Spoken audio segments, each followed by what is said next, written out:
Ripooti ya poliisi yeewuniikiriza abazadde ba Martha n'abantu bonna mu ggwanga erya Uganda anti finally poliisi ereleasinze ripooti yaayo. Kigambibwa mbu omuwala Martha Mpumuza agambibwa okuweebwa mbu yaweebwa butwa mu bbaala ya Mezonoa era bw'ati obwamuviirako okubeera ng'afa nga bamuddusa mu ddwaliro. Finally poliisi ekoze clarification n'etuwa ripooti ey'enkomeredde. Misango mingi egibaddewo, misango mingi egyasooka na gino ng'ogwa omwana w'esseeta Erishama, ng'omuwala omwana omuto Faith eyalina emyaka 5, nga omusango gwani Josephine omuwala yali asomera ku ssomero Ndyerabidde. Mingi nnyo egibaddewo nga poliisi tevangayo kukola final report, mingi nnyo. Naye ku guno omusango poliisi emaze n'ekola final report. Report poliisi gyekoze yeewuunyisa. Report poliisi gyewadde munnange nga yiyo gyesubmitinze eri abantu, oba mugikkiriza oba temugikkiriza.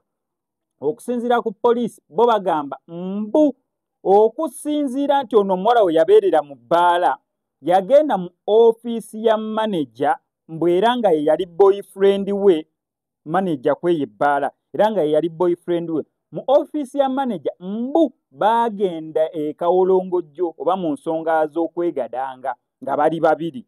Kati okusinza ku poliisi ripooti gyekoze egambye mbu zaali ziwera ssaawa nga 9:30 nga bali mu kubeera nga bali mu kwegadanga, omuwala yatuuka ku ntikko.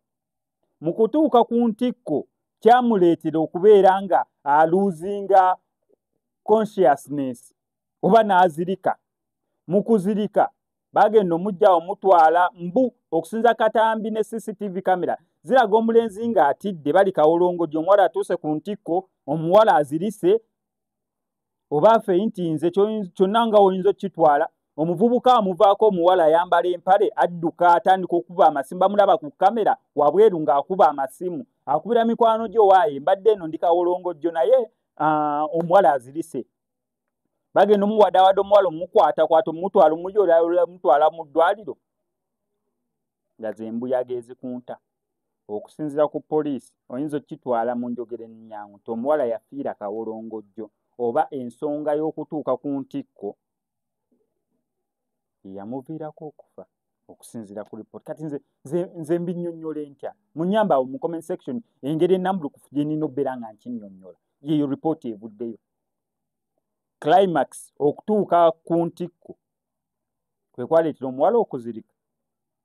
Kati mwabaagala okutuuka ku ntikko mwandigumidde abasajja nga Barwasa, mwandigumidde Barwasa nga tagenda kutuusa ku ntikko. Ebyatuuka ku ntikko mulabye ebivuddemu. So far yeeyo ripooti eriwo. Subscribing on the notification bell nze ngenda sigala nkuwa updates nga buli kimu ekitambula bwe kijja bwe nkikuwa.